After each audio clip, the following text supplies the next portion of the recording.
Chapter 12. From the land of my heart's desire, Haifa, we returned to Seattle, where my first bounty was the gift of the presence once again of my dearly beloved and cherished sister, Florence Mayberry. I was able to spend several weeks in her blessed presence. Often I would take her to a meeting. Her schedule was monumental, and my heart would shed tears of anguish for her physical condition. But she always managed to reach out and draw on that supreme promised assistance, and like a girl in her early teens, share the water of life with those with whom she came in contact. I will share with you one small incident, which is in reality a large incident, for it will give you, dear reader, a better glimpse of this radiant soul that has so captivated my heart. Florence, as an auxiliary board member, was not only charged with propagation of the faith, but also with its protection. Therefore, she had the task of meeting with a certain individual who had withdrawn from the faith and was now actively engaged in undermining the community by sowing seeds of doubt and suspicion in the hearts of the friends and contacts.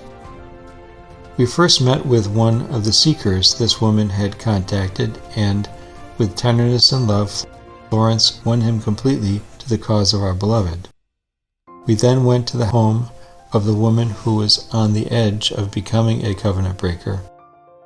Florence met this woman with such tenderness and compassion that it is almost impossible to describe. She took the woman into her arms and lovingly kissed her. Then, in a spirit of love, those two sat hand in hand upon the sofa and truly had a heart-to-heart talk. Such wisdom, such tact, such understanding, and above all, such love. Every question of this misguided one was met honestly, frankly, and sincerely. A person completely dead and cold spiritually could not have helped but be guided back into the straight path by Florence's words. Our wayward sister, with tears streaming from her eyes, embraced Florence and requested her name to be put back on the voting list. The story of the prodigal son now took on a new significance for me as I plumbed its inner secret. For this reunion gave us more happiness than had the acceptance of the faith by a new believer a few hours previously. Florence and I could sense the impetus from our earlier proclamation slowly dying in the hearts of the friends, and did our best to encourage and revive the spirit. Florence talked about the purpose of selling. Once you have your product well advertised and on the market, once everyone knows of it and is beginning to buy, you do not give up production. But alas, like a lamp that has run out of oil, the ardor of the friends had cooled. After Florence left, almost every believer told me they had personal problems and advised me in no uncertain terms that they did not want to be pushed. One Sunday, my heart directed me a number of miles away to the home of a beautiful Baha'i family, and as we talked, my Baha'i friend pointed out that there were over 15 tribes of Indians right in our local area. I instantly realized why my heart had brought me to this home. We began immediately to make plans. My energy and resources, the wings of my spirit, now took on a new direction. I went to both of the University of Seattle libraries and spent several weeks on research into the customs and history of the local tribes. I found that west of the mountains in Washington, there were 19 distinct tribes, which I felt was significant, 19 being the number of the complete Vahid. We worked with the blessings of the Indian Teaching Committee. I was determined to use the direct approach that was so effective in Yucatan, Central and South America. We needed the names of the chiefs or headmen of each tribe in order to contact them first, and thus try to reach the people through their leaders. I learned about the Indian Agency in Everett had just such a list, and I prayed that God would put it into our hands. I had visions of going to the agent and discovering that he had an aversion to all religious movements on the reservations. With many misgivings, I drove to Everett, praying all the way, saying the ever-powerful Tablet of Ahmad and remover of difficulties. Upon arriving at the office of the Indian Agency, I was met by an Indian boy and asked to see the agent. He explained that the agent was at one of the reservations for the day. I told the young man what I desired, and he, wanting to be helpful, opened up a book and showed me the list, which certainly was impressive and very long. When he realized that I intended to copy it, he opened a file, drew out a copy of the list, and gave it to me. God doeth whatsoever he chooseth, and all are his servants. Home I went, armed with not only a list of those tribes in the western Washington, but also of the entire Northwest, plus a heart singing with gratitude to my beloved. The Indian teaching activity was really something.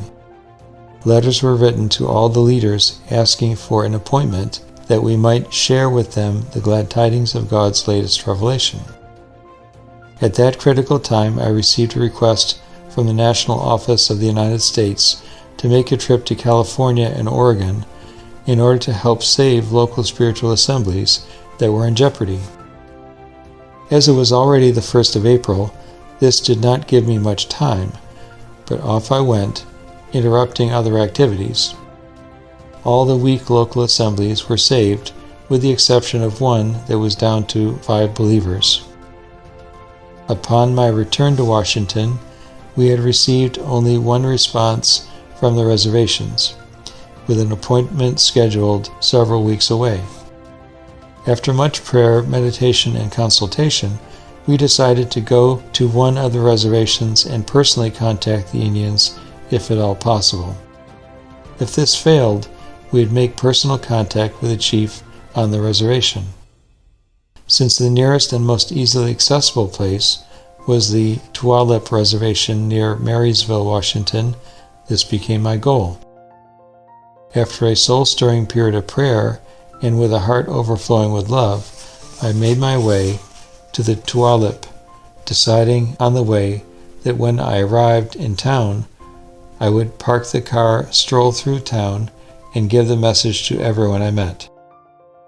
This I proceeded to do, but as I walked from one end of town to the other and returned to my car, I did not meet a single solitary person, Indian or white. All are his servants and all abide by his bidding.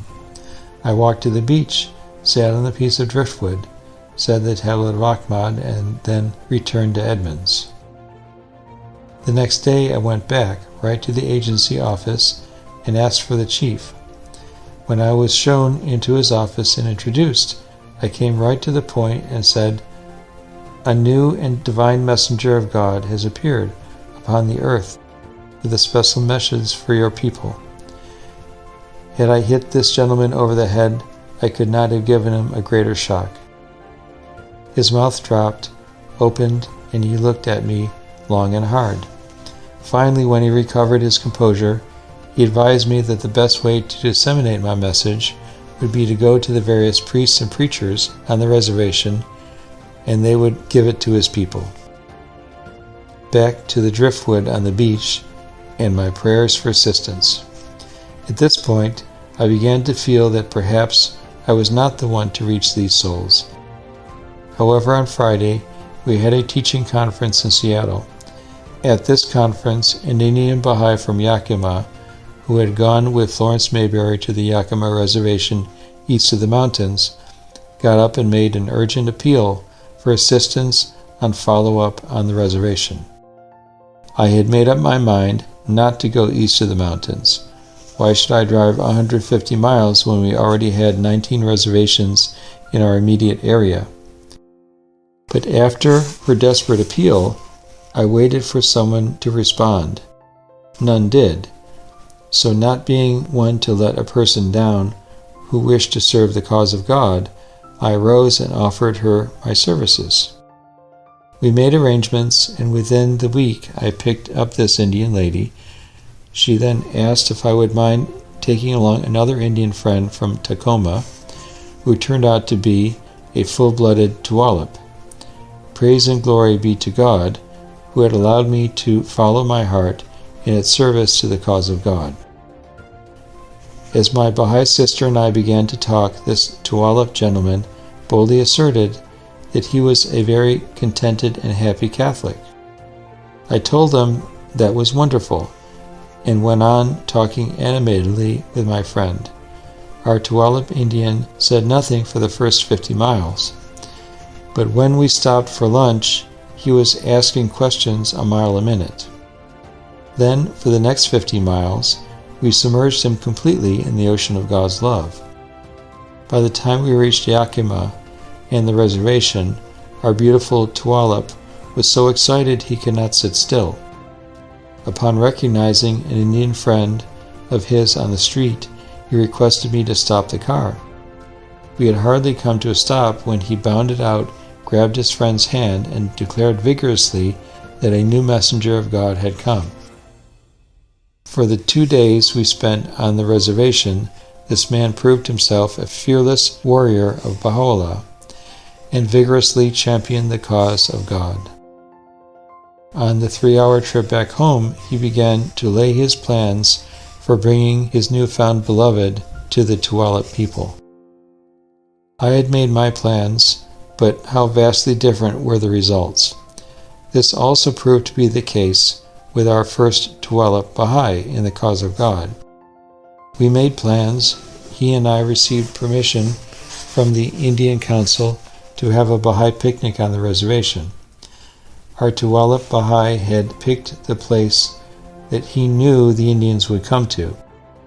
Now, it so happened that the local spiritual assembly that had this reservation as a goal made a visit to the reservation and decided that the spot we had chosen was not a proper place for such a dignified gathering, with friends coming from all over western Washington, because of the presence of outhouses, lack of a kitchen, dust, and so on. So these well-meaning friends, purely for the sake of the cause and the welfare of the Baha'is that would come, changed the place by renting a very exclusive spot. Well, exclusive it was. Only the Baha'i guests came, and no one from the reservation except a Tuolip Baha'i. While the Baha'is enjoyed themselves, this Indian and I drove over to the spot previously deemed inadequate, and sure enough, the place was full of local Indians. I only tell this tragic incident for our Baha'i picnic because I wish to make a point. The life-giving waters of the cause of Baha'u'llah are for all humanity and not the exclusive. If we are ever to succeed in our task, we must go to humanity with open arms and open hearts and meet them wholeheartedly on their own ground and not ours. We met with those Indians who had given us the invitation, and although we did not win any new believers, we won some lifelong friends and received special invitations to attend all of their functions.